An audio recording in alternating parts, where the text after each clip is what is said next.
There we go. Cool. All right. Welcome to the Keyboard Warriors, ladies and gentlemen. We are the Keyboard Warriors. My name is Eddie Law. That's Fred Kirby. This is Wakaba coming off a UFC 234 weekend that everyone was on the highest of highs until about Saturday morning when champion Robert Whittaker pulled due to what has been, what did they call it? They called it, Whittaker withdrew due to a collapsed bowel and internal hernia that doctors claimed or told them, and everyone's going with this, and who knows what the truth is really. It's probably true. That if you took a blow to the gut could be proof fatal. Now, Fred wasn't having none of that. I mean, listen. Before everybody fucking gets their little panties wet, of course I don't want to see Robert Whittaker fucking die. Of course I would not like to see him. No. All jokes aside, I get it. It could have been fatal. But let's all keep it a fucking. And look, maybe I'm wrong. Maybe I'm ignorant. That's a thing that happens all the fucking time. But for the most of me, it doesn't seem like this is an injury he just sustained that fucking evening rolling around or the like, right? Right. I would imagine a hernia is something that he's been aggravating him for quite a while, at least hurting him or something. Well, it could be that he tore something like in training, and then maybe due to the weight cut, everything thinning down and everything, and him maybe taking a dump or something, any kind of force could have exacerbated the injury. I'm just telling you that these are the circumstances. I know, but you know what I hear when you say this? I hear just a bunch of hot fucking air blowing my ass cheeks together, because you know what happened to me? I woke up that morning and found out that the main event was curtains. And I know there's a bunch of people out there going, so what, man? Oh, guys, life was on the line. Who cares about, man? Fuck you. I care about me. And the UFC cares about me, God damn it. Everybody cares about the fact that we all thought this was going to be the main event until that morning. Listen, all jokes aside and all due respect to Robert Whittaker, bro, you got to let us know beforehand.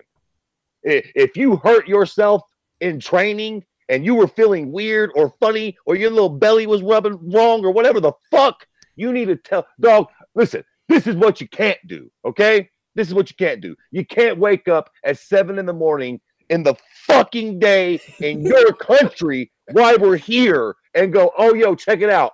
I ain't going to be able to make it tonight. Well, did you read what the circumstances that happened, right? Did you read all that? Man, no. I'm an idiot. Okay, wait. So here's how it went down. He started vomiting. He started throwing up. And it wasn't that he decided to go to the doctor. They basically called the UFC doctor. The UFC doctor came in and was like, yo, my dude, you got to go to the ER right now because we got to check out what's going on with you. They took him in. Once they did the ultrasound, they're like, okay, you need emergency surgery because this is not good. And Robert Whittaker, to his credit, Robert Whittaker said, nah, can we do it after the fight? I still want to fight. No. Up until they had to basically force him to go undergo the surgery. It started overnight. When he went to bed, he couldn't go to sleep. He started throwing up. That's all the details that happened. No, I don't believe that.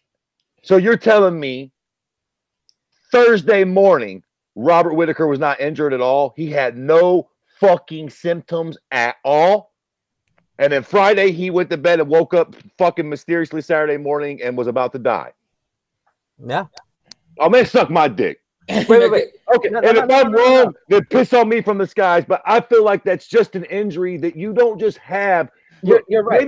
Maybe he didn't know it was that, but he fucking knew something was wrong with him, and he knew there was a major pay-per-view happening on this date that fucking literally hinged on him. Listen, what you cannot do is pull out of this fight 9 hours before the fight starts, bro. Pull out 3 weeks before. But that's the thing, Fred. Most of the fighters, you can ask most of the fighters, any fighter, most of them go, even Kelvin Gastelum, he had a staph infection that he didn't want anybody to know about. And his disgusting ass shouldn't even been in the building either. It's fucking anarchy. Okay, what? Fucking Anderson and goddamn Stylebender should have been fighting for the belt because those two sick, disgusting, nasty pricks couldn't make the date.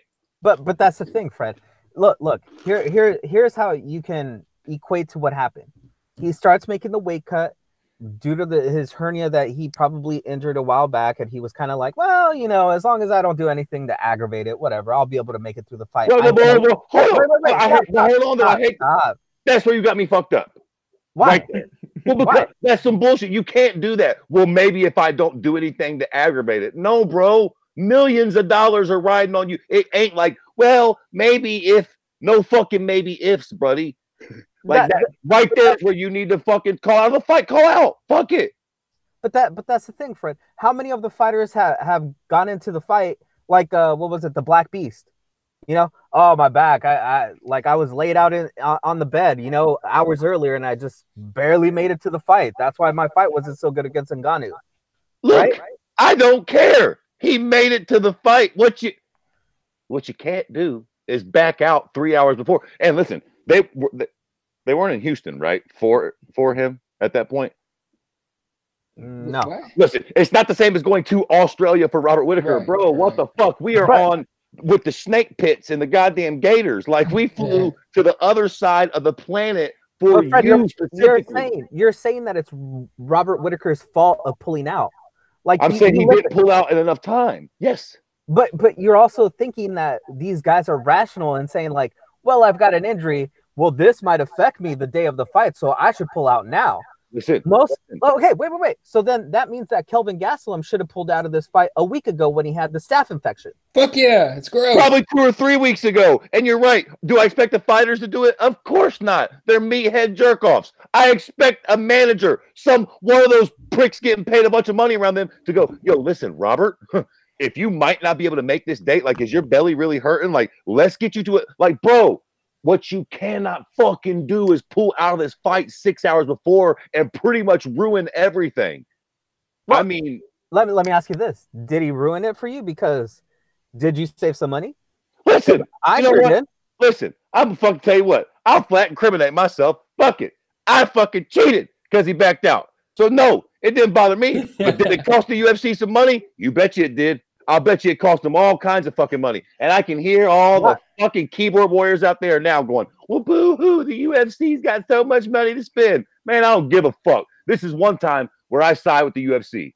Bro, you need to let us know before 6 hours before go time, no matter what the circumstance is. Unless you get shot by a sniper or ran over by a terrorist, you got to back out before that. Specific as fuck. I wonder if Fred's still salty and pissed off about Pacquiao having that shoulder injury and going into that fight jacked up still. Are you still mad about that, Fred? No, because it wasn't a good performance for you because he didn't disclose that his shoulder was hurting, but he still went into that fight. Don't care. Don't matter. I don't give a shit. Did he get in the fucking ring or cage and do some shit with his hands and feet? Not his feet. Well, whatever, with his hands. not really, because his shoulder was jacked up, so he wasn't able to do what he normally does. Did he get knocked the fuck out? There we go. On to the fucking next one. You understand me? Look, I get it. Look, I do understand that Robert Whittaker could not physically compete. I'm not saying he should have competed. I'm not detached with reality, nor a moron. What I'm saying is he had to fucking know there was something not right before 6 hours before go time. There's no way he thought he was 100 fucking %. And I know all you fucking shitbirds. I know everybody has nagging injuries. I understand that. A fucking nagging injury and a goddamn piercing pain in your belly, which might be a goddamn hernia that's going to fucking kill you tomorrow, are two completely different things. Again, I'm not a doctor. If I'm off on this and there's a way that you can have a hernia and it just maybe feels like a little bit of gas from time to time, and then you wake up one day and you're about to die, hey, if anybody knows in the comments, fucking leave a comment. I've been wrong before, but it seems like some bullshit. No. It's not that he was about to die. It was the risk of Kelvin kicking him in the stomach with the twisted bowel. Listen, twisted bowel. And it could have ruptured his bowel and he would have become septic, which means that the poop in his belly would have gone into his bloodstream and that would have killed him. They're not saying, and nobody's saying, that he couldn't have gone out there and competed and been perfectly fine and won the fight.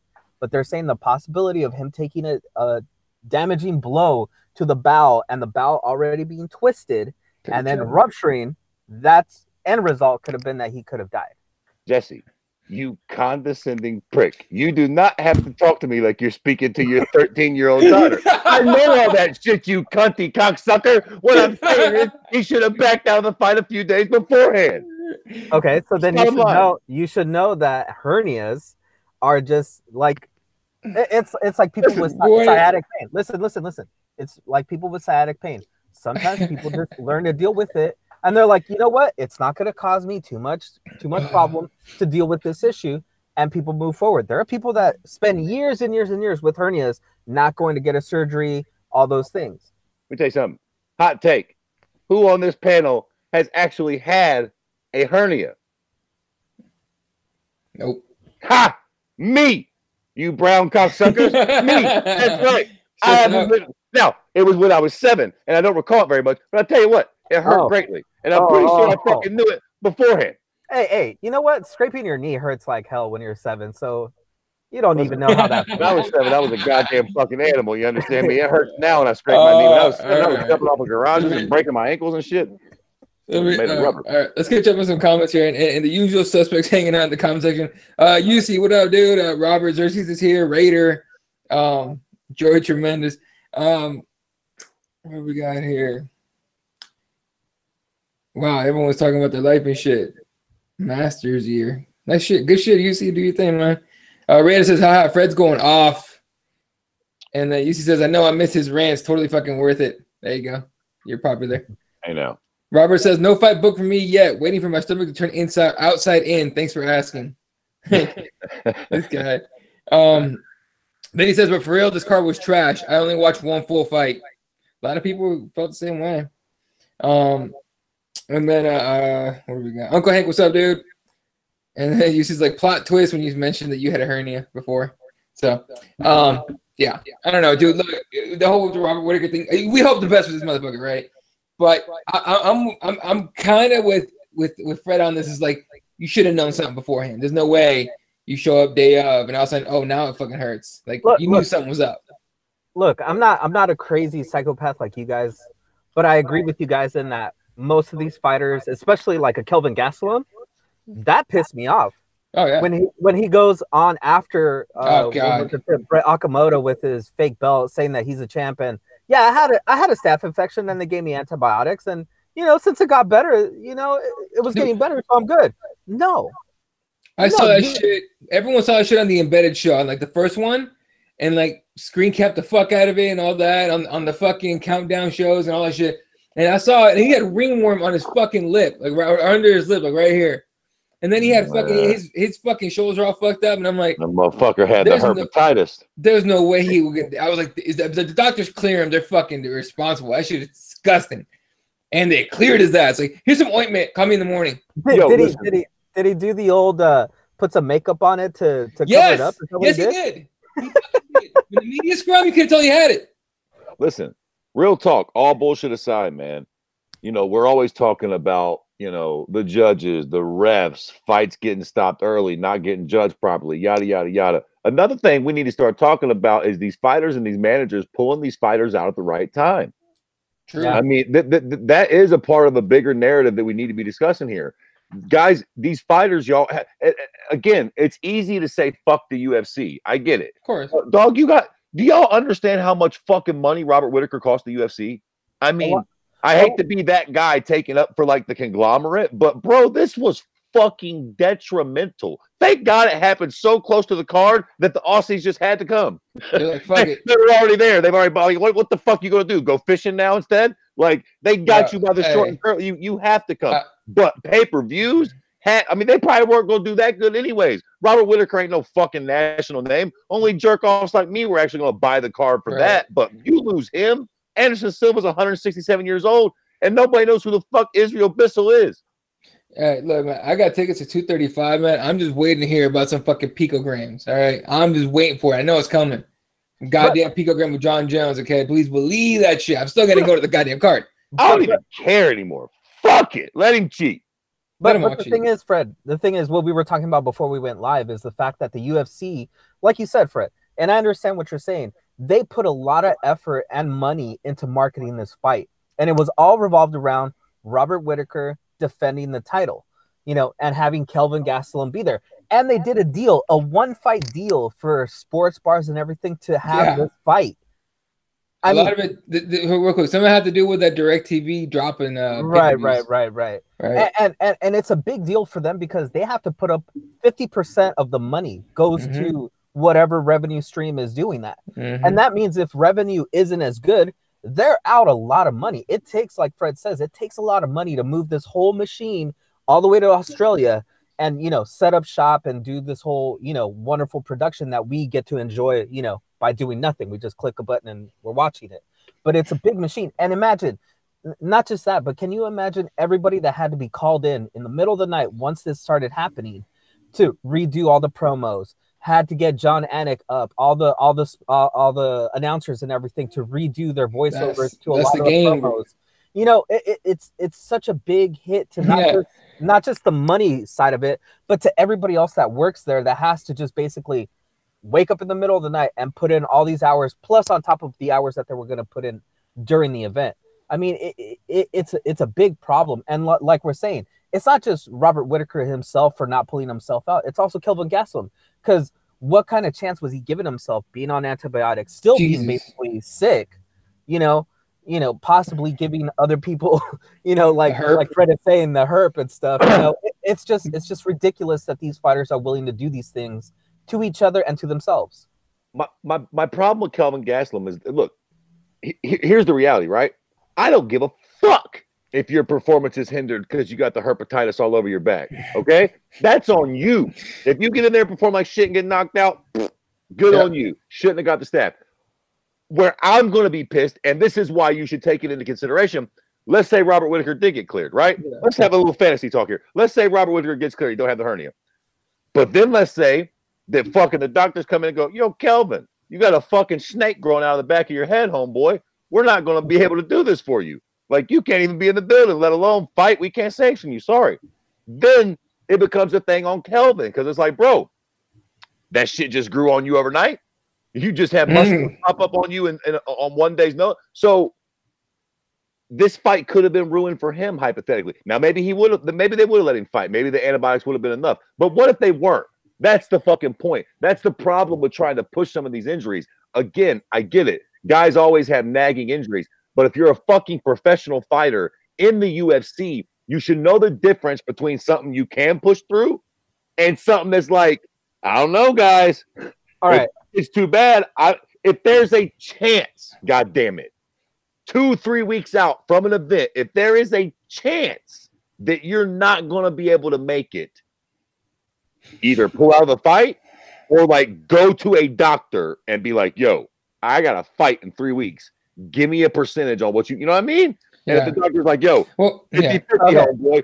And if you're Robert Whittaker and the fucking whole card is hinging on you, bro, give us some time to try to fix something. You cannot lay this on us 24 hours before, dog, or fucking 8. Yeah, I was like, not even 24. Dude. Here, let me ask you this, though.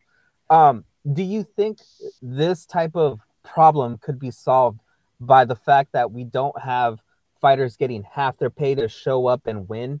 Now we're getting guaranteed money. We're adjusting these fighters so that they're not starving to make it to the fight. You know, they're like, well, you know what? I made my whatever, like, let's say, you know, a Kelvin Gastelum, my $200K from my last fight, I saved up. I know how to do my finances. You know what?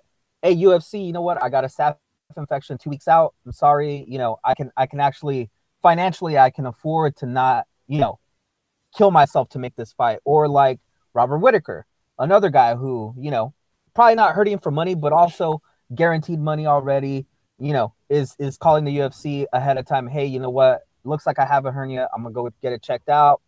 It's not looking too good. Let's do something. Do you think that this could be solved by something like that? Maybe helping the fighters so they're not trying to kill themselves to make it to the fight with all these injuries and all these nagging things? Just more communication, man, either way. Just more communication, man. Communicate with the UFC if you're the manager. Like, we need to know all these things. Maybe if the UFC had an inclination that this might happen, they might have had a sneaky little backup up their sleeves. Like, or hey, Masvidal, Darren Till. I know it ain't the best thing in the world, but you know what I mean? Like, Cowboys running was like, sign me up. Look, one thing the UFC does have on deck is a lot of options. You know, fuck. There's a whole bunch of shit they could have potentially thrown in there that hypothetically, you know, have fucking Henry Cejudo and TJ Dillashaw on deck. Hypothetically, right? Like, if we know 50-50, maybe Robert can't do it. Look, hypothetically, if Robert Whittaker had to pull out and all of a sudden at the last minute they was like, yo, that pulled out, that sucks, but we're going to do the rematch with Henry fucking Cejudo and TJ Dillashaw. We got them on deck. They both made weight. They're ready to go. Boom.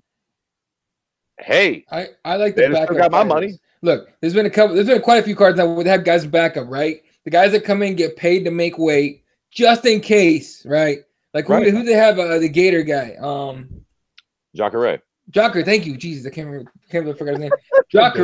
Jacare came in, made fucking weight. I think on the Weidman fight, right? Right. He made weight, got paid. They didn't need him, but it was really fucking like nice to have him there, just in fucking case someone missed weight. I think that needs to be like a normal practice of the UFC. Find someone in the top 10 even that is like, or even top 15 that's like not doing shit and not scheduled. Hey, look, hey dog, here's the date. Make the weight. Here's some good change, whether or not you make it. Okay, let me ask you this then. Would you have been happy, or do you think maybe a clause in a co-main events fight contract? Like, let's say, for example, this fight that happened, that ended up being a main event, Israel Adesanya against Anderson Silva. Very, very good rumors have it that they were trying to make that an interim title, 5-round main event. Now, Fred, do you think that maybe if the UFC wants to do something like, well, we can upgrade the co-main event in case the main event falls out into a main event slot and we can change stuff around, but it's already written into your contract. You already know how much you're going to get paid. This is what we agree upon beforehand. Because, see, what ended up happening was last minute, a couple hours before the event, they're trying to modify the pay structure, the contracts of these two fighters, and they couldn't come to terms. So it had to still be a 3-round non-title fight. Do you think something like that, or maybe like what you guys were saying, having someone on deck to still fight for the title, even though we know it's possible Kelvin wouldn't even been able to fight for the freaking title, seeing as how, you know, he had that thing in his freaking neck and his face. But what do you think about that? I tell you what I think about that. I think that if I'm the UFC, I would start telling these motherfuckers like this, Jack. Y'all got, I don't know, 2 or 3 weeks. We would make up a number, either 3 weeks or 2 weeks, right? At that point, if there is a question that you might not make this fight, I don't give a fuck if your girlfriend broke up with you or the herpes are breaking out again. If there's a shot that you will not make this fight 3 weeks out, you need to let us know so that we can start arranging something else behind. We ain't even gonna tell the public, right? You call us, let us know that maybe, fucking maybe, he should be fine, right? She should be fine, but maybe. Goddamn belly's been acting up, her asshole ain't right, whatever. Might not happen. Give us that option to have something ready. Because check this out. You motherfuckers show up with your little funny ass team a week out or some bullshit like that. And if you're fucking main or co-main event status and you're like, oh, whoopsie daisy, they hurt their fucking elbow or the like, they're not going to be able to do it. We're fucking it. Y'all are in trouble. You get 2 weeks. Like, so you know what I'm saying? Like, this type, they have got to come up with something where something like this don't happen. This is bullshit. Like, literally, I'm not saying it's Robert Whittaker's fault. It's not the UFC's fault. There has to be some sort of thing put in order. Again, if something like Tony Ferguson, right? Cute cocksucker trips over a cord and breaks his knee bone. Jesus. It seems like the goofiest thing in the world, but as much as I hate to eat the bone, that happened, right? Like, if it's a fucking weird freak accident, sure. But if it's something that we know has been low-key nagging you for a while, God damn it, you needed to tell us weeks ago. Okay, Fred, so how about this? Why do you think the UFC doesn't just do that automatically? Like, let's say you just, no, I understand that, but let's say you have like Henry Cejudo and TJ, all right? You fly them all the way out there. You already have them up, and you already tell them, like, you know, prior to the event, listen, guys, I want you guys to get ready just in case something happens for this event. And then let's say day of something happens. All right. We already have you guys weighed in. We haven't told anybody, but now we already have you guys on deck without even having to deal with this whole, like, oh my God, now we have to shift contracts. Now we have to get lawyers involved to make sure that the contracts sound, all this stuff. you already have some backup plan already. You know, even like a cowboy that, you know, well, look, he's always down, right? Like you always have somebody like that. Right, and I get what you're saying. Look, this is one of the reasons why UFC pay-per-views have now been like 2 title fights each, right? Like I said, 235. I'm going. They have Woodley, Kamaru Usman as the co-main event for when Jones Pico grabs his ass out of this fucking fight, right? So there's a lot of scenarios. There's a lot of what ifs. There's a lot of should haves and all sort of shit. I think the UFC is gonna learn from this one and start finding a way to cover their ass. But it's just hard to do it. I'm assuming it must be hard to do to fucking come up with like backup scenarios for every fucking card. Right, I understand that, and it probably costs a lot of money. That's why I said give these motherfuckers a 2-3 week span. Right. You know what? That way, maybe you don't got to do it for every single card. But if there's the fucking just more communication, right? This is like I feel like a marriage counselor between the fucking the UFC brass and the fighters and the managers. It's like if you guys just talked and communicated more, things like this wouldn't happen. Okay, like, really, if it's stay in communication so that we know these things well in advance, so we can start. You know, they got fighters on deck, dog. There's plenty of fights that the UFC could have slapped together that would have sufficed. Right. You're right. You're right, Fred. But I think the other problem is the way that the UFC has been running things recently. I think it makes people afraid to come up and be honest with the UFC. Who was Eddie? Who was the fighter that we talked about not too long ago that called the UFC a week before and was like, you know what, guys, it's last minute. I'm doing everything I can. I'm not going to make the weight. Is there any way we can do a catch weight? And then they cut him. Fuck, who was it? Listen, but I kind of get that. That's different though. Like, listen, Fred. But here's the thing: when you have kind of like that way of dealing with your fighters, it makes people afraid to come up to you and go, "Listen, guys, I twisted my toe, and you know it's swollen. It's not looking good. I'm putting ice on it. I'm trying to get better, but we're 2 weeks out from my fight, and I don't know if it's going to be 100% by then." You know what I'm saying? Like it makes them afraid because then let's say Kelvin 2 weeks or a week, you know, says, you know what, guys, I have a staph infection. Well, then Kelvin, you know what? You ain't never fighting for the title because you're pulling out of this fight and blah, blah, blah. And they just punish him, you know, quote unquote, punish him. Here's the thing. I think that this should waken up fighters' eyes to the fact that they really need to find some way to not unionize, but maybe to get a league of some sorts that can actually help them to make sure that, like, for example, like a Colby Covington, who couldn't make it for that interim, you know, title defense that he had against Woodley. And now he got, not only did he get stripped, who we never even knew that you could get stripped from an interim belt, but now he's not even fighting for the title himself, right? He's the #1 contender, but he's not fighting for the title anytime soon. You know what I'm saying? Like, it makes these fighters afraid of what might happen to them. Tony Ferguson, interim title holder, ain't fighting for the title anytime soon. Look, we've been calling for a fucking union for fucking ever. They're not going to do it. They're not going to do it. They should. They 100% they should. They should do something, right?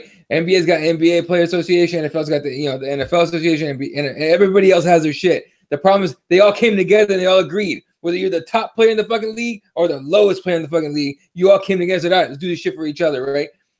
Fighting game's not like that. But it's still young, right? You're right. But the thing is that this should open their eyes to the fact that if they all get together, they can all benefit from the fact that, like, even the littlest guy to the highest guy could be like, look, you could a week out, you can call your union rep or whatever the representative you have, and he's going to vouch for you, and you're not going to lose your job, you're not going to lose your spot. Right. I agree, except Conor McGregor's not going to share money with Betch Correia. But it's not about sharing money because but that's exactly how they're going to treat it. We've been sharing privilege, privilege, sure. You know, like all the things that you're talking about that are going to be beneficial for a union, people like Conor McGregor already get. Right. Because what was it, like a couple weeks ago, we were talking about how when Cowboy was a part of that union, right away Dana White called him, pulled him aside, probably, you know, cut him a nice little check, gave him an envelope, and then Cowboy came out, well, I don't know, I was just there for my friend, you know, I don't know what this is, I ain't a part of that. Like we would have to get everybody on the same page. Came out like he cheated on his wife when he was drunk and said, I don't know what happened last night. Actually, Jack, I'm doing fine. We're happy at the UFC. All right, let me catch up real quick on the comments, and then we'll talk about Adesanya Silva. All right, Yusuf says Kelvin Gastelum is the type of guy to claim your house if you forgot your keys. Kelvin, You see where I come from. Yeah, you see where I come from. If you leave your doors unlocked or your keys under the mat, it's finders keepers. Gastelum. There you go. Raider says he had a damn herp alien coming out of the back of his neck. That was fucking gross. Honestly, it was fucking gross. Then she says, Gastelum all walking around shaking hands with fans. Gross, man. That is. I saw a fucking video of him like high-fiving people. I'm like, dude, what shit? Go to the doctor right now. Get out of here, my G. Get the fuck out. Who's the reporter from what is it, Middle Easy, that was over there in Australia? Aisha? Yeah. Anybody check on her? Make sure she didn't get any kind of staph from just being around him. Use your money. I'm gonna text her and be like, hey, you good? you good? You ain't got no fucking ringworm or anything? David Copperfield's left child says Fred isn't wrong at all. The fighters and trainers have a responsibility and profession to get to the fight on weight and healthy as possible. True. Yeah, UC says if I was Cejudo, I wouldn't even take that belt back. Fuck that. Yeah, no shit. Good point. Yeah. Robert Cersei says UFC is like minefield. USADA, weight cutting issues, injuries, diseases, damn, even tripping over cables. And it's even before fight starts. Then you have refereeing, judging, cage jumping, and bus smashing. This is a fucking wild game, man. It's some wild motherfuckers. Ain't no fucking nice people doing this shit. Look, and some of that shit you just can't help, right? Like USADA and shit. People are like, well, do we really want USADA? They're busting all of our favorite fight. And look, I guess it's a good point. Bellator seems to be happy, right? Like, right. Look, I kind of can't stand fucking MMA fans because it's like you're damned if you do, you're damned if you don't. If UFC got rid of USADA tomorrow, shitload of people will be like, oh, well, they're just letting Brock in and they're just doing this so John Jones can cheat and blah, blah, blah. But God forbid we keep it. Everybody from fucking Joe Blow to goddamn Luke Thomas is like, well, you know, there's obvious holes in the game, and you got people like Lyoto Machida and and whatever, man. So it just is what it is. With the for the cheaters that we do catch, it's worth it, and the ones that get fucked, you know, sorry. Let me ask you guys this though: like, how is it that boxing is able to put on these events, big events, and it goes through like pretty much what, like 99% of the time without a hiccup, right? Like, excluding the like every once in a while someone, you know, pops for weed or whatever the hell. But for the most part, boxing doesn't seem to have this problem, right? Because there's a lot of money in that shit. Money fucking talks, all right? And sometimes you gotta at least put the illusion that you're being honest. So you hey, look, my dude, you gotta pop hot for weed this weekend. What? Yeah, dude, that's what's gonna happen to you. All right, but here's a check to let the pain ease a little bit here. Listen, Jesse makes a very, very strong, good point here, though. And I suppose it would be Luke Thomas's point, too, and everybody's point that's, you know, against this shit is that who really does care at the end of the day? Exactly. Do you think that every motherfucker strutting out of that tunnel in the Super Bowl isn't roided out of their minds? Let me tell you something, Jack. They are. Hell yeah. I bet my left testicle that 90% of the guys in the NFL are on some sort of steroid. And I'm not exaggerating. Like, they don't make human beings like that. They don't make motherfucking defensive linemen. Jack, you ain't supposed to be 350 and run a fucking 4.4 in 6 seconds. Like, that's not supposed to be possible. They just have really and the NBA, same thing. Goddamn motherfuckers jumping over the fucking moon over there. Like, I know y'all are athletically gifted, but get the fuck out of here. Like, there's no way that none of those guys are on steroids. But their testing is really loose. And my point is, who gives a fuck? Does anybody not watch the NBA or the NFL or rugby or the NHL or boxing or Bellator? Like, I guess to be fair, what is the UFC really accomplishing by busting these guys with their picograms or whatever? Like, do we really, really care? Or do we just, you know, people want to seem like they're the nice guy, right? I want my sport to be clean. Even I've said that. But I guess I'm questioning it now. What do I really want? Do I really give a fuck? I mean, the one part of me is like, yeah, of course I do. But then it's like, if motherfuckers are just going to cheat anyways, and they're just going to find more elaborate ways to skew the test, then fuck it. Let's just be like Bellator and I suppose make it a more even playing ground. By letting everybody... I started questioning it when Jones keeps getting fucking like just this free passes left and right. So I'm with you at this point. Before I was like, fuck yeah, clean sport. That's good shit, right? People getting busted, great. People getting popped, great. Then it's like, John Jones gets popped. All right, cool. Suspend his ass. Oh, he's back. Second chance. Okay, cool. All right, cool. Whatever. Pops again. Suspend his ass. Okay. What the fuck? You moved an entire event to California for him. What? Yo. I mean, that's when you're like, okay, you know what? Fuck it. I don't know what side is around for. You know, it's a weird thing. It's like, I think some shit people are just like, like alcohol. Yeah. Motherfuckers started drinking booze, and we're like, yo, this shit makes you kind of wild, Jack. We're going to outlaw this. And then we were like, nah, bruh. We like the booze. You understand me? Same thing with weed. They illegalized it. Goddamn it, said it was turning everybody crazy, reefer madness. We just kind of pushed and was like, nah, we're going to need that back. Yeah. I feel like that might be where we're going with steroids and cheating in sports.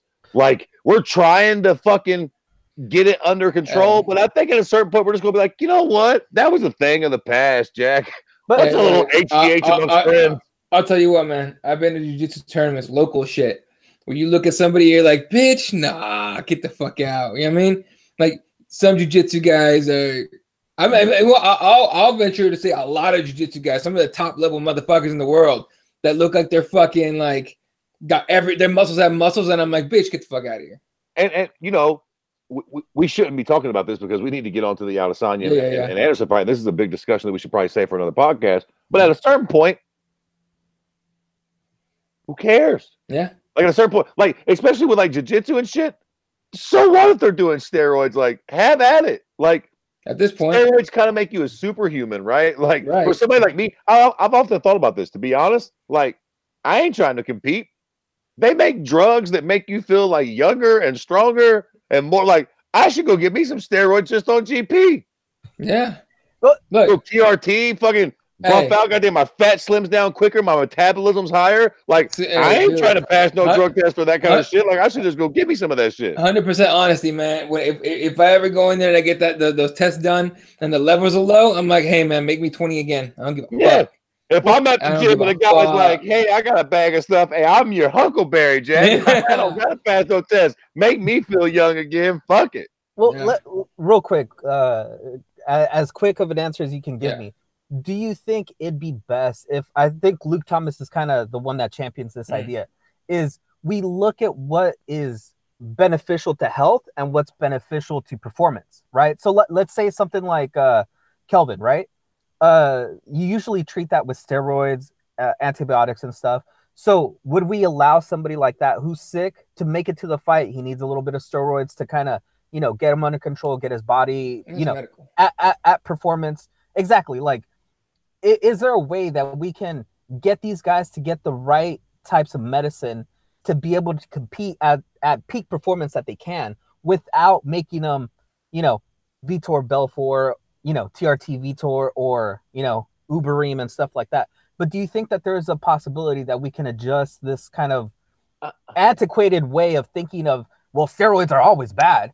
They're not always bad. Sometimes you need them to feel better, to get better faster, and be able to make it to your event.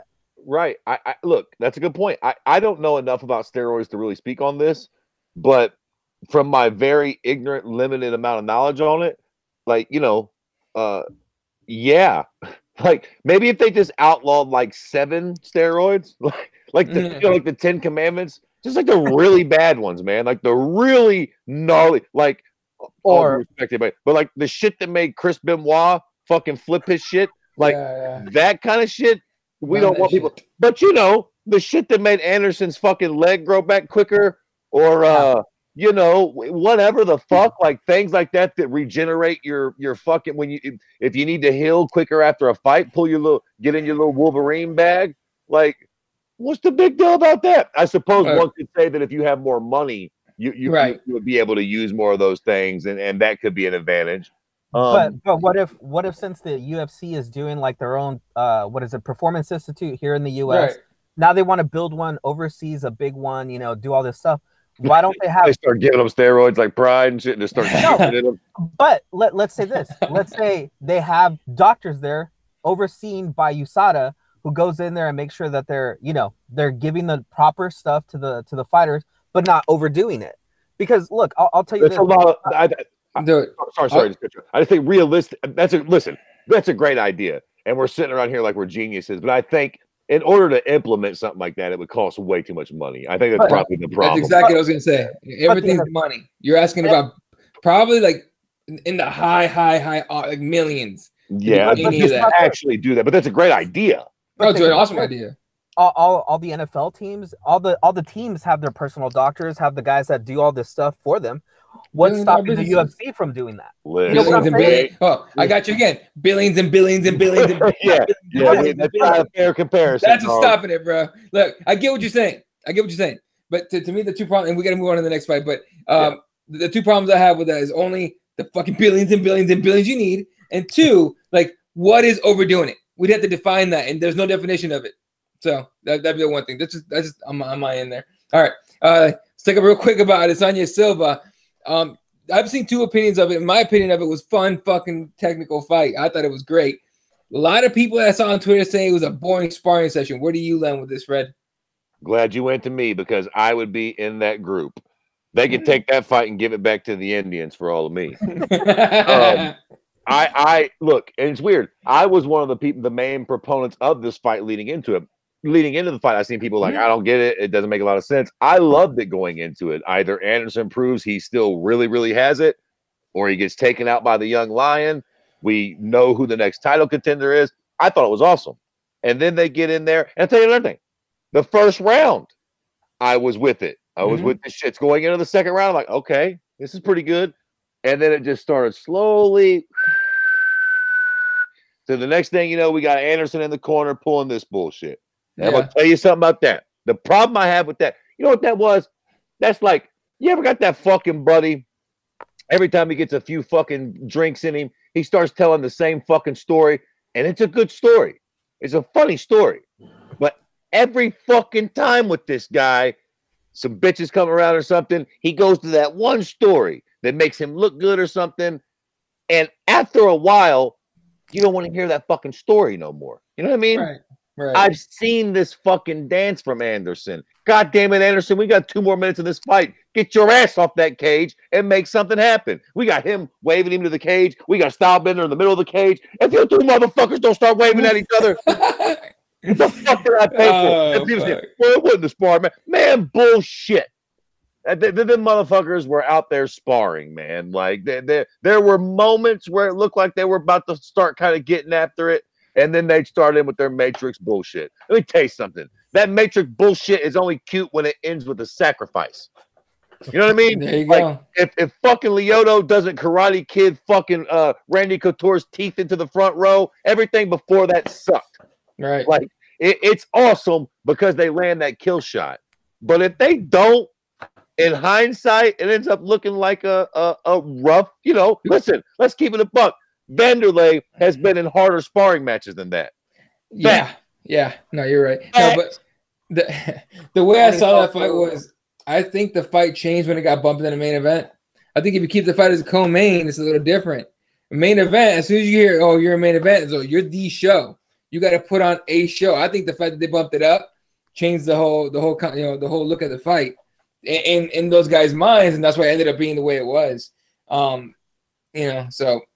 I don't know. I enjoyed it, but I saw a lot of people saying it was a boring sparring session, and I'm like, I get it. I really do understand. I want some pain, man. I want some blood. Go for it. You know, I will say this. I was a little bit impressed about Anderson just letting him hit him. Yeah. I know a lot of people are like, that's a bad idea, and it was a bad idea, but fair enough. There you go. Hit me, motherfucker. I'll hit you. That's what we're fucking here for. Enough with the fucking dancing. Yeah, Let's bang each other a little. You know what I mean? Silva took some shots, man. Did you get to see that fight or any of it? Just little bits and pieces of it. So like by what I saw, the highlights, it looked like an awesome fight just because, you know, both of those guys basically have the same style and they were basically doing the same thing to each other. Like literally it was like Silva was fighting his mirror, right? From the highlights that I saw, which is like, you know, I'm going to react to what you're going to do, but you're going to react to what I'm going to do. So we're just going to both stare at each other and kind of like, you know, well, who's going to move first? Who's going to try to throw? And then who's going to counter?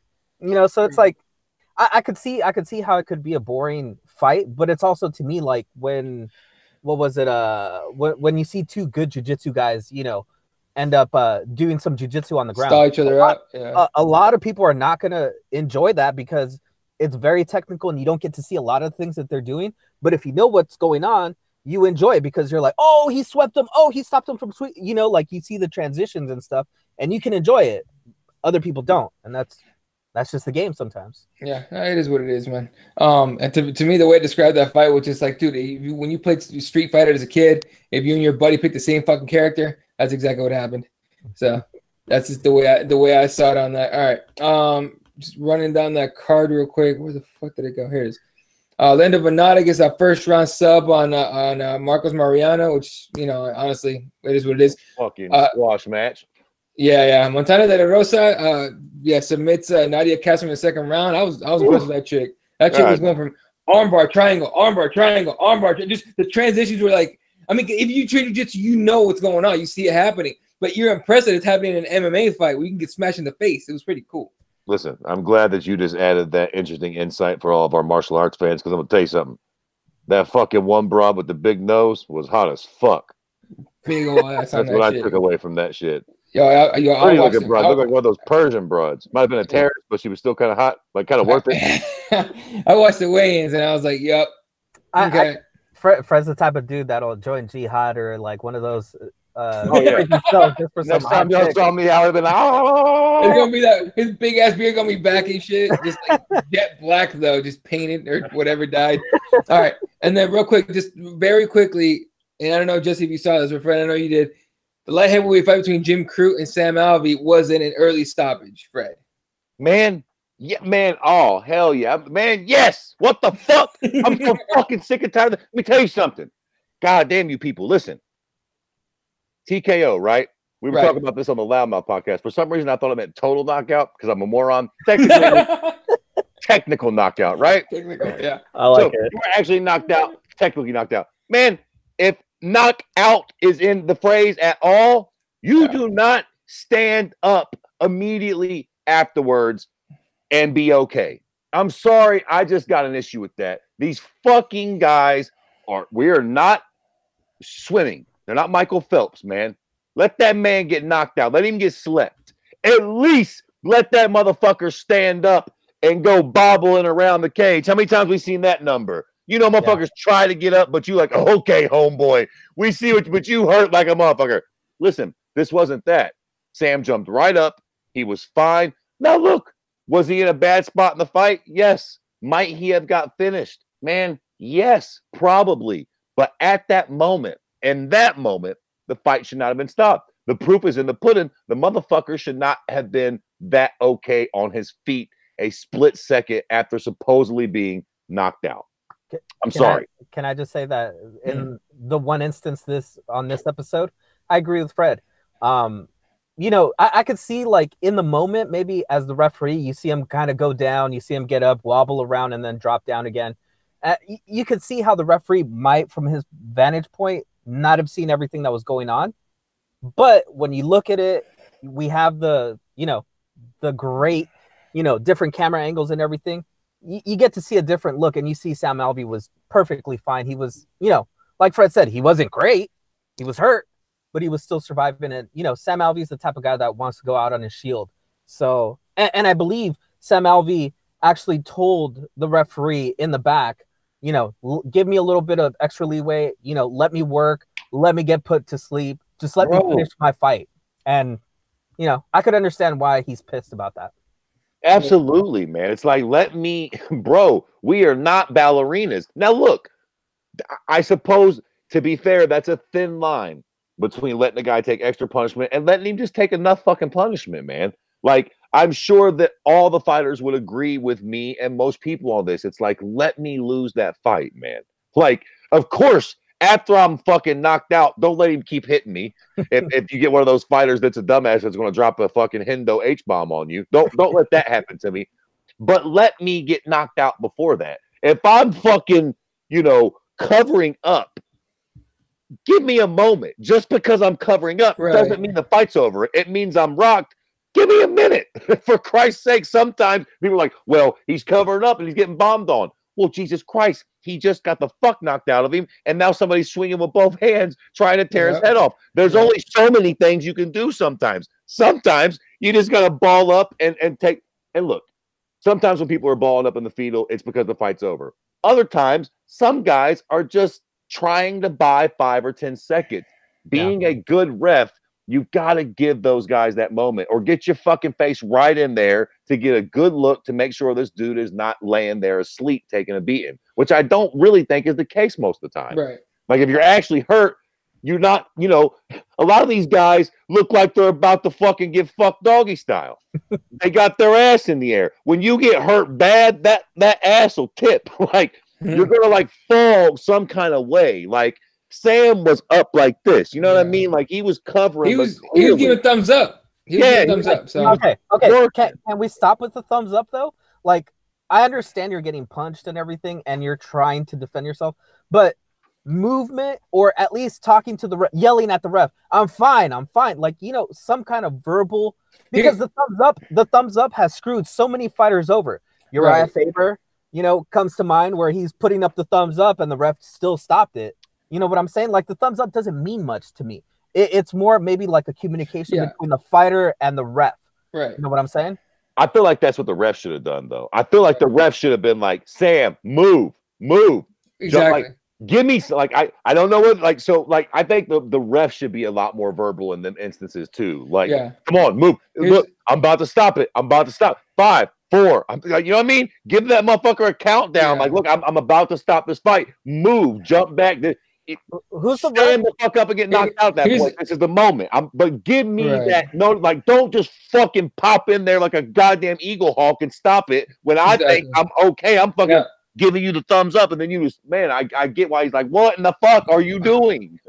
No, and here's the problem I have with the fighters being verbal in any way, not anyway, but in any way isn't like, hey, tap, okay? Because if you, and I know I'm thinking about the tournaments, but I've seen plenty of fucking tournaments in there where like someone's like in a weird spot or in a submission, whatever, and they say something. They're not trying to say tap, but the ref stops the fight or the match. He's like, well, will you tap?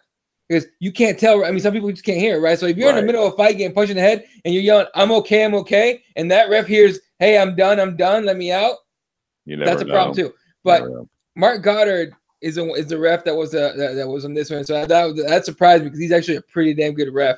It's one of the few times he's fucked up. But he's also the one that cost him the last fight too. And Sam Alvey actually verbally talked to him before this fight. So I could see where Sam Alvey really, I get it, got a raw deal, you know, because he talked to the ref. He already told him, look, last time you stopped my fight a tad bit too early. Give me a little bit of extra leash. And he actually gave him less of a leash in this fight. So I could see where Alvey's not happy. Thanks. Yeah. All right. So yeah, it really fucking sucks for him. What are you gonna do?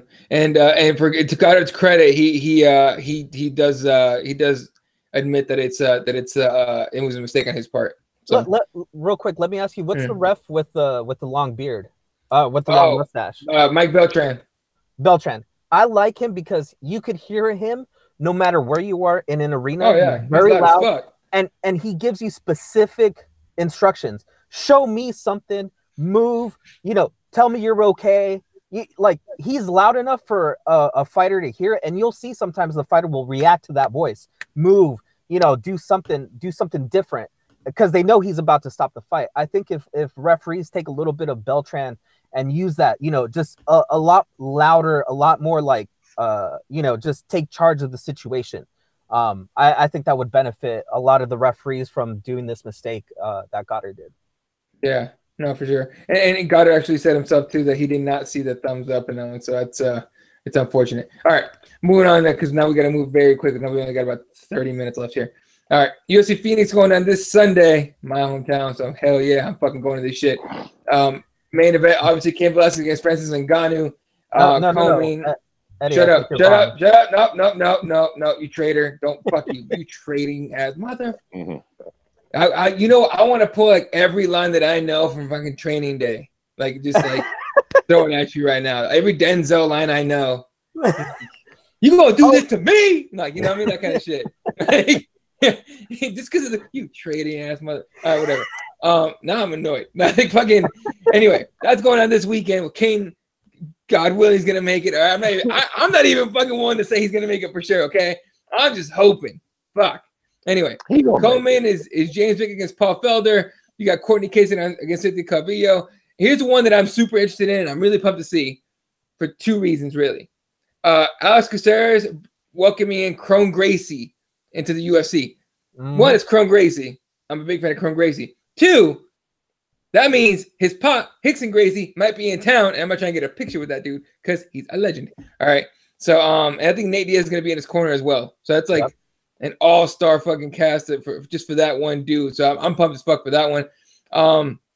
Do you know, Fred, do you know that one lady in most of the UFC broadcasts that you hear in the background screaming when something happens? Yep. I imagine that's what I'm going to hear if Chrome Gracie gets like a submission. We're going to be able to hear Eddie just go crazy. I will straight up fucking, what's his name? Eddie Alvarez, his wife? I will Eddie Alvarez's wife banshee scream. You will fucking hear that shit on the I promise you. If he fucking taps this motherfucker out, which I think he will do by rear naked choke, I will wild out. If he does it by some crazy shit like heel hook, I might actually like Conor McGregor jump into the fucking cage. That'd be fucking nuts. And he's going to throw the cage and get knocked out by Nate Diaz. Wait, dude, you see my shirt? Easy, big fella. Right. Anyway, all right. Other fights in this card that are actually fucking pretty fire. I'm pumped for this one. Jimmy Rivera against Aljamain Sterling as your main prelim on ESPN. Yes. That's a fucking fight. Here's a low-key, pretty solid fight here. Ashley Evans Smith against Andrea KGB Lee, and at flyweight. That to me is pretty. It's like, kind of under the radar. One of those to watch. Then Renan Barao and Luke Sanders in the early prelims. How the mighty have fallen for Renan. Literally exactly what I was about to say. So yeah, fuck. Who knew Renan Barao was gonna be on the fucking fight pass prelims one day? Let me ask you this, guys, real quick. Is there a worse champion than Renan Barao? Is there, like, in all of the champions we've ever had, is there a champion who has fallen off so hard after being a champion that nobody even talks about him being champion anymore? Well, no. To be fair, I guess no. But I was thinking about that the other day, and I don't mean to take anything from Renan because he did defend the belt quite a bit. But if I'm not mistaken, he never really won the belt, right? He got the belt during that whole Dominic being hurt thing, right? That's right. He was interim champ, and then he said, "Oh, now you're outright champ." Yep, that's exactly how it happened. Mm-hmm. Say what now? Dom got hurt while Renan was interim champ, and Dom was supposed to fight again, and then he got hurt again. And they go, you know what? We're stripping Dom. Renan Barao is the outright champion. The fucking point is, though, he never really beat the man. Nope, never. While the man was the man, so to speak. And I'm not trying to take anything away from his legacy because I know he defended the belt against credible competition, blah, blah, blah. But I was just thinking the other day, he technically was a glorified interim champion, to be fair. Yeah. No, fair enough. So, but back to Jay's question. No, I don't think anybody's had more of a fall from grace than him from being like the champion to just like a curtain jerker. Nobody, not at all. People were trying to get Aldo in that shit, but no, not even Aldo did that. Hell no. Come on, Aldo's knocking fools out now. Come on. Hell yeah. So that's Sunday night. That's a UFC card for the weekend. Then you have Bellator 215 and 216. 215 is on Friday, main event. Matt Mitrione against Sergey Kharitonov. I always fuck that dude's name up. Kharitonov, right? Kharitonov, is that how you say it? Kharitonov, yeah. There you go, Kharitonov. Then you got a co-main event, Logan Storley against Ion Pascu. And then Eduardo Dantas on this card as well against Toby Misech. So solid-ish for Friday card there. I'm more interested in the Saturday card, but anything here, Jesse, on this one? Nah, just Dantas, man. He's one of the best out there. Really, really excited to see him fight again. There you go. And then obviously Matt Mitrione is to me is like the draw on this. I mean, how do you say his fucking name? Kharitonov? Sergey Kharitonov. Kharitonov. Kharitonov is a bad motherfucker in his own right. But to me, I think Meathead's the one bringing in the eyes. But Saturday is the fucking card, dude. Yeah. Michael Benham Page against Paul Daly, the fight we've been waiting for. From fucking Connecticut, sure, but it's a fight we've been looking for, right? We've been waiting for this one, at least as far as Bellator's concerned. Oh yeah, listen, make no bones about it. This is the MVP show, right? Yep. We're gonna find I've been a fan of MVP for it seems like forever now. We interviewed MVP on Stand and Bang, back in the day, fucking 3 4 years ago, something like that. I remember that one, yeah. Super cool dude, too. I got in trouble on that episode, too, because I cussed way too much. Afterwards, old English scolded me in the DMs. He's like, how you bloody keep saying the cocksuckers and cunts? He's a glorified lad. I remember that. But so, you know, finally, after all this time, we're going to get to see MVP get a real fucking test. And Cyborg was cute, the Mel Cyborg, and who did he fight last time? What was it? The caveman? Rickles. Yeah. Rickles. I was gonna say Don Rickles, but I was about to say the same thing. I did say Don Rickles. And so Dan Rickles was a nice little fucking step up in competition, but Paul Daly is a top 10 170er, no matter how you cut the cake. What the fuck? Like, has been for a long fucking time. Yes, sir. Very dangerous opponent. So I am extremely excited for this fucking fight, just to see if MVP is indeed as good as most of us have thought that he was or is. Definitely. I'm 100% on that, dude. The co-main event is Chicago is Vitaly Minakov.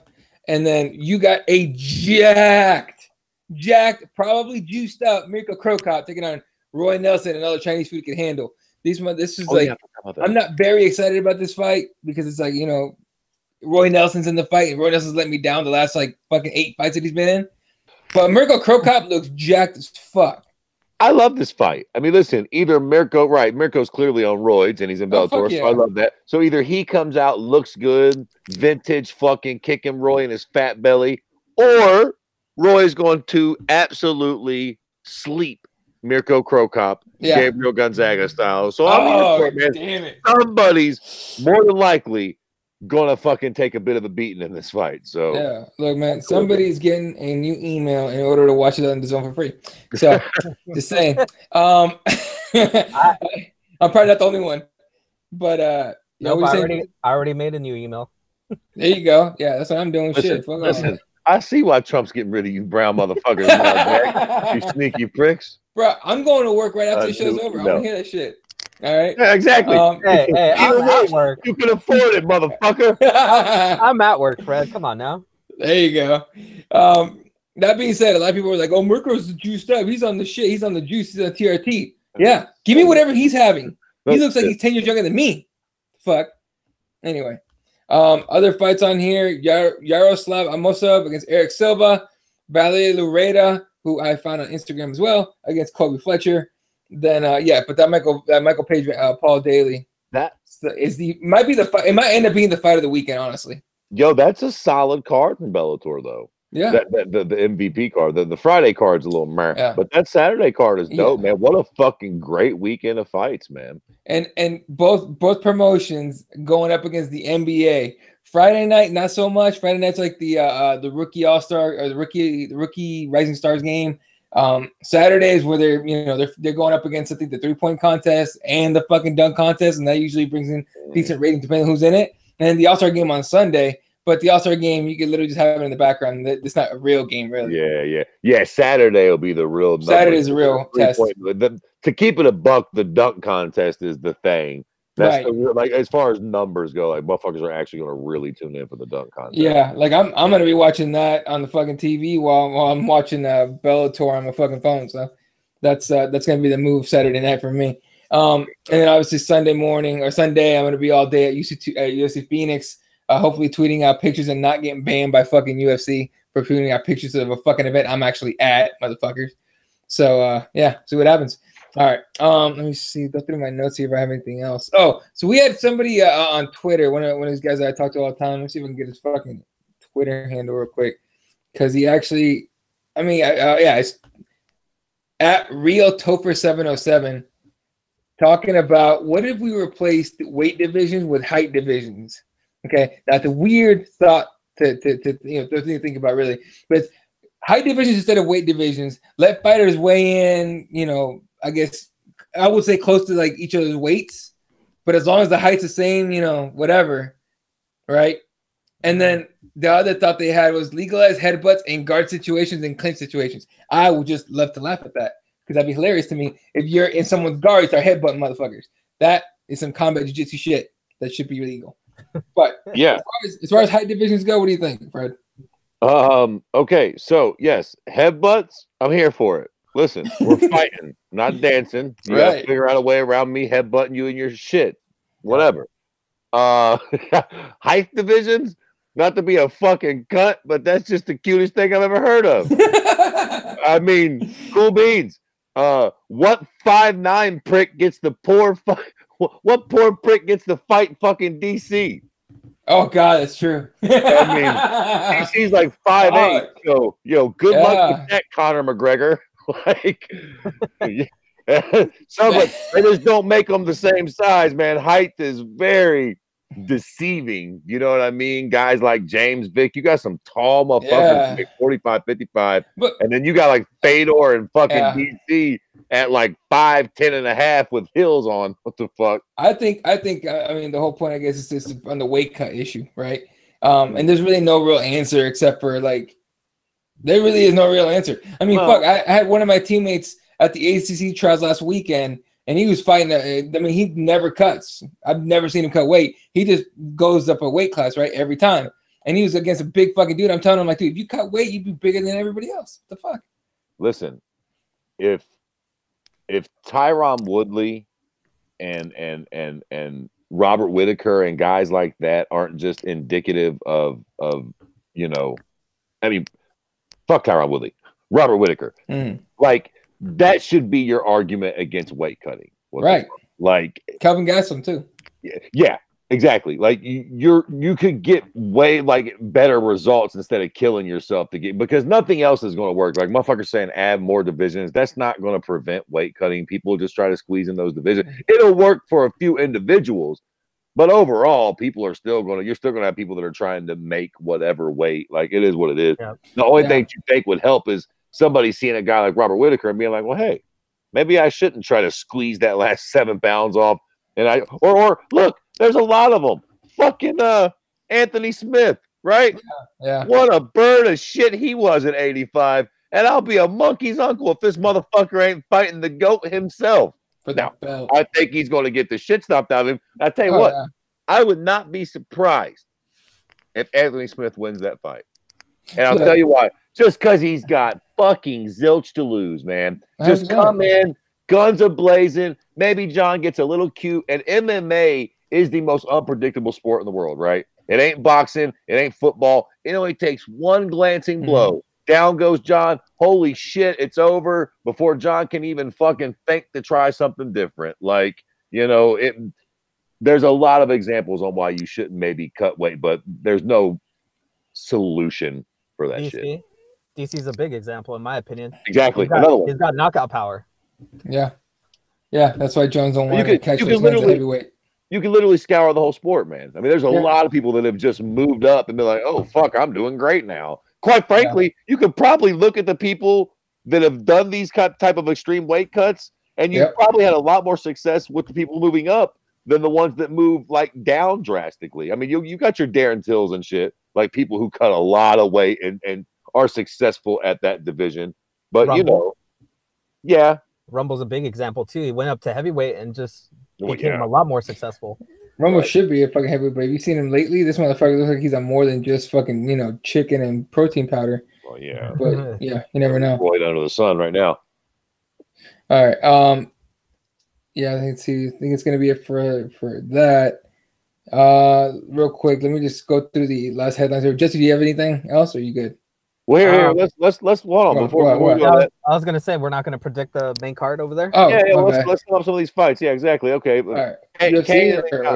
Yeah, well, let's do all the big ones. This like the top 2 or 3 fights from every card. Let's fucking let's do our pick. Pull these shit up again. All right, Eddie. Kane and Ngannou. Huh? Kane or Ngannou? What you got? What kind of question is that? Oh, Ngannou. Okay, good. Oh, this motherfucker. I'm not a traitor like you, okay? Yeah, I fucking stick to my team. Who do you got, Jesus, you sneaky little weasel? I got Kane, by the way. For the record, Cain Velasquez is going to win again. I got the scale beating Kane or some nagging. Scale, time out. It's a heavyweight fight. Fuck you talking about? I don't even think Kane will make it to the fight, but this motherfucker. He's too big of a Mexican. I'm telling you. We're not supposed to be that big. This loyal motherfucker. Whatever, man. All right. I'm gonna go with Kane. I'm just gonna go with Kane. All right. I tell you what. I'm going to go with Ngannou. I'm going to go with Ngannou. I think that you're racist.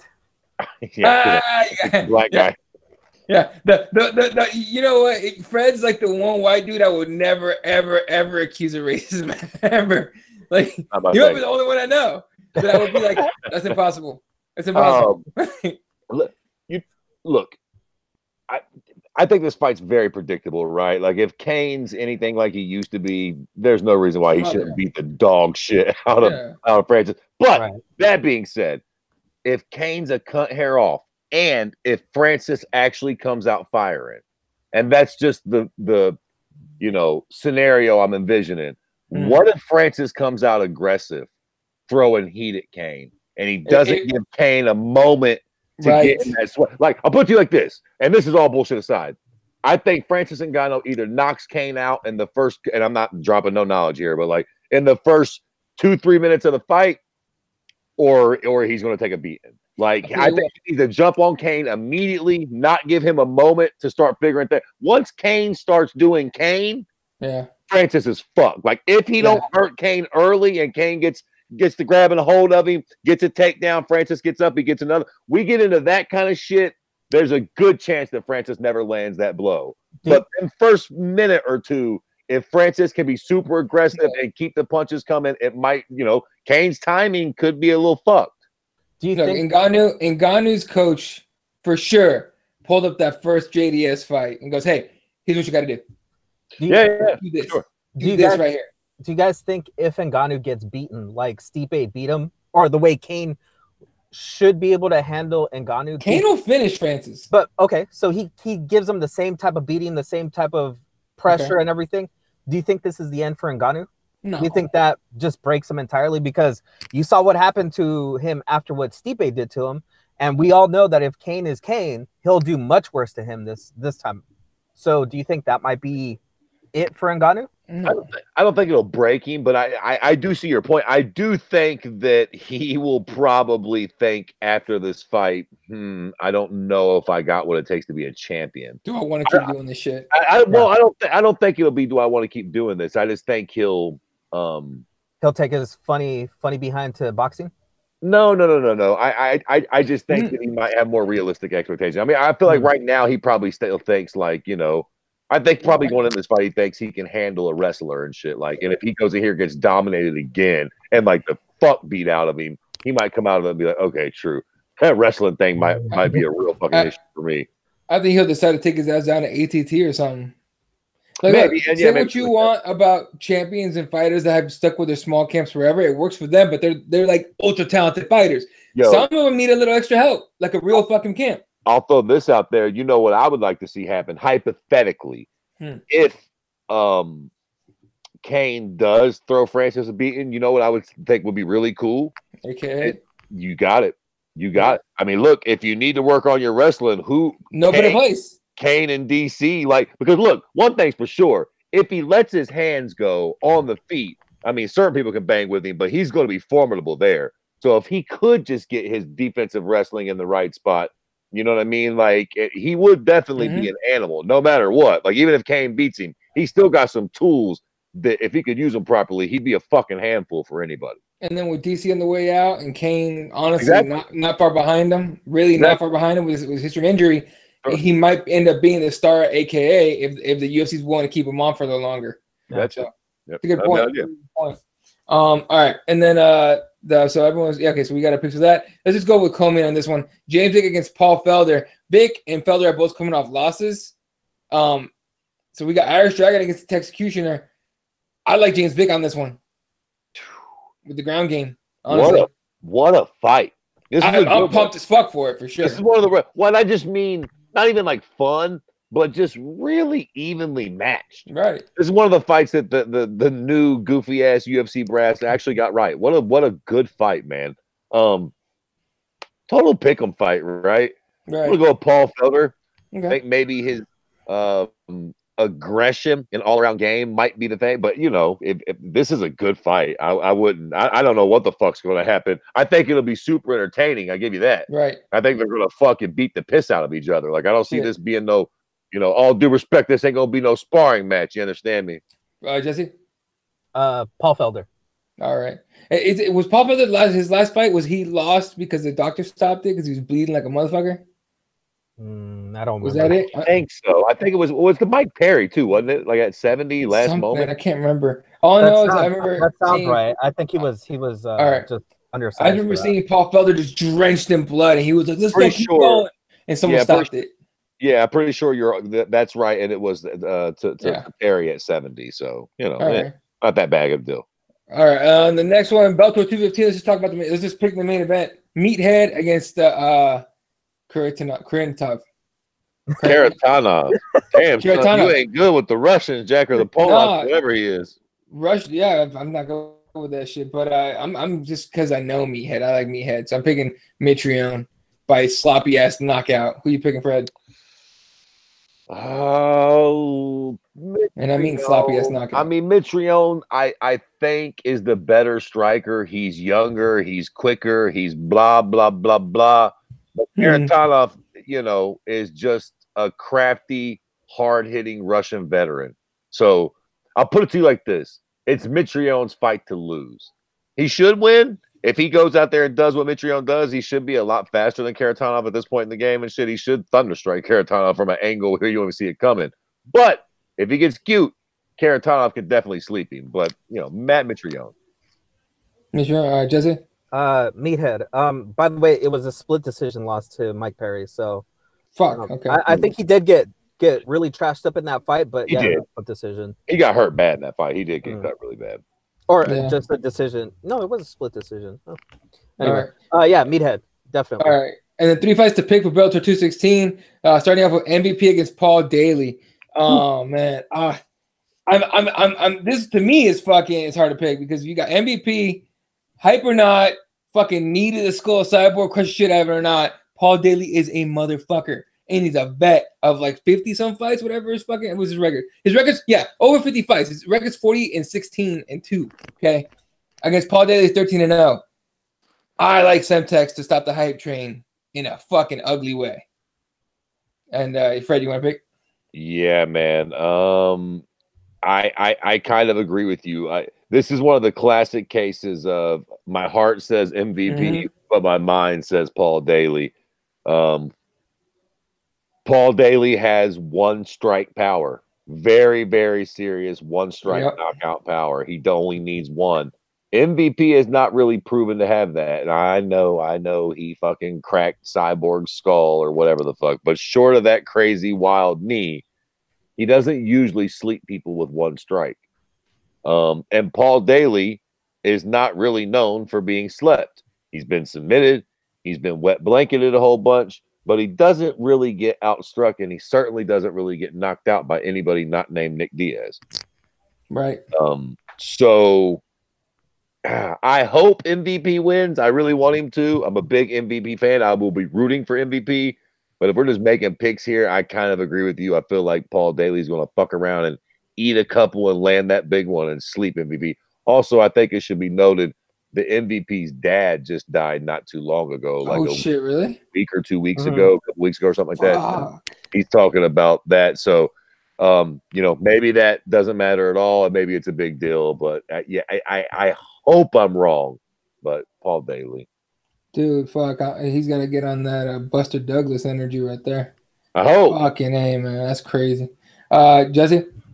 Man, I don't want you guys on the hype train after it keeps on rolling through this station. So MVP. MVP? All right. All right, co-main event on that one is Czech Congo against his name. Vitaly Minakov, who's undefeated 20-0. But I like Czech Congo on this one. Jesse? Yeah, I'll agree. I think Czech Congo has the wrestling, and he's kind of been more aggressive at Bellator, right? He's just looked a lot better.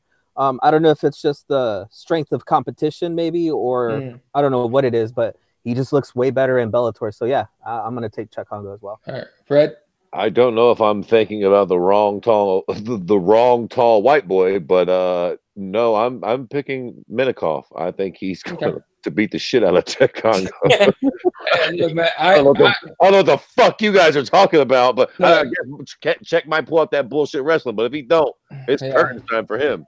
I'll say this fucking much right now. Okay, that fight against back in the day, Rose not his husband, Pat Berry. Ever since that fight, I'm like, I can never count out Czech Congo. Fuck. I'm gonna tell you another thing too.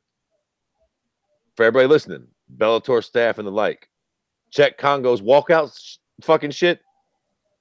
This close to being racist. What is it? Tell me, what is it? I don't the fucking darkness. They got him blowing out a candle. It's all dark in the arena and shit. Yeah, it's kind of weird. Honestly, it's kind of weird. Real quick. I just want to know, Fred, when's your podcast coming back? Because I want to know if you guys are going to cover the whole, was it Gucci with the sweater? Oh God, yeah. I don't know, man. We're working on a location right now, Gucci so with the sweater coming back. But yeah. All right, Fred. In as quick as you can, describe the sweater to Eddie, and then tell me what you think about it. Let me see here. I think I just had this bitch pulled up not too long ago. My thing. Yeah, it's a race. Okay, yeah, there we go. Did I get that shit pulled up right? Okay, now we're getting into the fucking. It's got nothing to do with fight. Here you go, Eddie. I got it. Let's see here. All right. So this is the sweater, and a lot of people were saying this is a racist sweater, obviously, because it's got the red Sambo lips on there. Bro, dude, did they come up with that for like a 1919 cartoon or some shit? What the fuck?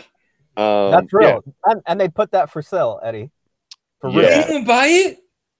I would imagine some dumb yuppie broad somewhere probably bought it, but yeah, you know, that's fucking amazing. It's just kind of surprising that they actually did it at this day and age. Like it, you know, yeah. I mean, even if you had the best intentions, you got to know to not put that out at this point. Like, who the fuck is working over at Gucci that thought that? But first off, it's hideous. Like, whoever did buy that, you better wake the fuck up, because that is hideous, or at least be a Trump supporter. I hope you are. If you did buy that, I hope you're at least racist. I hope you didn't buy that because you thought it was cute. Exactly. You're a fucking jerk butt. Like, someone's about to get like mobbed on the street wearing that shit, not knowing that it's racist as fuck. You know what I mean? They'll be like, oh, this looks nice. It looks red like my lips and everything. I'll wear it out. They'll go out to like Scottsdale somewhere out here, get their ass beat. Like, what happened? And the headlines, racist gets their ass whooped on Scottsdale Road. Like, you know what I mean? Like, fuck. Eddie, imagine wearing that sweater and then the MAGA hat. Oh. Yeah, all right, look, man. That's the new Klan outfit. They're all like, hey, that's right, man. We have a designer on our side. We gotta find out who this motherfucker is. Anyway, that's crazy. All right, real quick, very, very quickly with that explanation. Czech Congo, Mirko Crow Cop against Roy Nelson. Jesse. Roy Nelson. Fred. Crow Cop. Goddamn right, Crow Cop. What was it, right leg hospital, left leg cemetery? Fuck yeah, let's do this shit. Especially when he's on roids. Like, UFC Crow Cop, no way. Goddamn roided out Crow Cop, you betcha. Hey, look, Crow Cop's on roids, Roy Nelson's on Chinese food, okay? I ain't pricking Crow Cop all fucking day. All fucking day, all right? All right, anything else we want to talk about before we head out of here? Real quick, next week, if we can dedicate at least like 15 minutes at the end of the podcast, because I want to do something fun with you guys and bring a sheet of paper and a pencil. Oh, Jesus Christ, Eddie, Jesus, I don't got pencils. Oh, yeah, I guess my kids got pencils. Yeah, they're in school, man. They got I don't got a paper and pencil, Jack. I ain't wrote nothing in the 9th grade in high school. You understand me? All right. Last check of the headlines here. Apparently, Scott Coker says Bellator's not going to let Anderson Silva fight again without a complete clearance from a brain specialist. Good luck. You should have just shut the fuck up. You telling people, you snitching on yourself for shit we already know. Yeah. I got brain damage. No shit, dummy. Shut the fuck up. Now you can't fight no more. Right. Yeah. MVP says that he hopes Bellator cuts Paul Daly after he beats him. All right. DC's talking about Stipe needs to take a fight and earn the rematch. Okay. Artem Lobov signs with Bare Knuckle FC. He's going to fight Jason Knight in a couple months here. Listen. Dare I say all things are working themselves out in the MMA world? All this sounds about right. Yeah. And that's it for headlines now. No one crazy, nothing insane here. So, all right, there you go. All right, shout out to everyone that joined us tonight. UC was here, Robert here, Raider, as usual, one of our fucking loyal listeners, along with UC and Robert. Honestly, George Tremendo's hanging there for probably like 5 minutes. All he said was "fuck the UFC and their money." Okay, Uncle Hank, what's up? Appreciate you coming through. David Copperfield's Love Child is still one of the longest and more interesting fucking names I've seen on the fucking chat. You guys are all the shit. We love you guys. You can follow Kirby at Kirby_MMA. Jesse's at Spawat1983. I am at Ela31. The show is at Keyboard MMA. Shout out to SpicyPros.com. Shout out to Rep2Warriors.com. Go get some of that shit. They got a new hat. I actually ordered a hat and the beanie. It's represent on the front of the hat, on the bill, like right here. It says represent in green. On the back, nice little marijuana leaf up top. Can't wait to get that shit in stock. All right, for all you weed lovers out there, get you that shit. Bean's the same design, but I got that shit too. All right, and real quick, we are now on the Cage Side Press Podcast Network, so we're on there too. So we're getting all over the place here, and can't think of anything else. So does that include your morning token stuff? No, it's just us. Just Keyboard Warriors. Oh, okay. Well, morning talk needs to be a little more consistent before I start doing that shit. Well, if you guys are missing out, it's some good stuff, and Eddie's always talking trash, yelling, and getting angry. It's great. I love it. Yeah, I'm doing it when I'm driving, dude. And fucking Arizona gets all the shit drivers from California and all these other god awful states.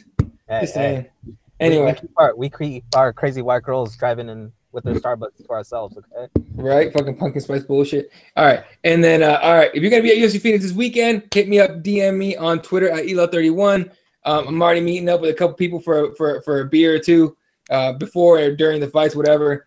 And yeah, I'll catch you guys there. Also, UFC 235 in a couple weeks, I'll be there as well. If you're gonna be in Vegas, hit me up. Come hang out for a little bit. And that's gonna do it for us tonight, ladies and gentlemen. For myself, Fred, Jesse, love you guys. You guys are the shit. All right, good night and good night, Wilshire.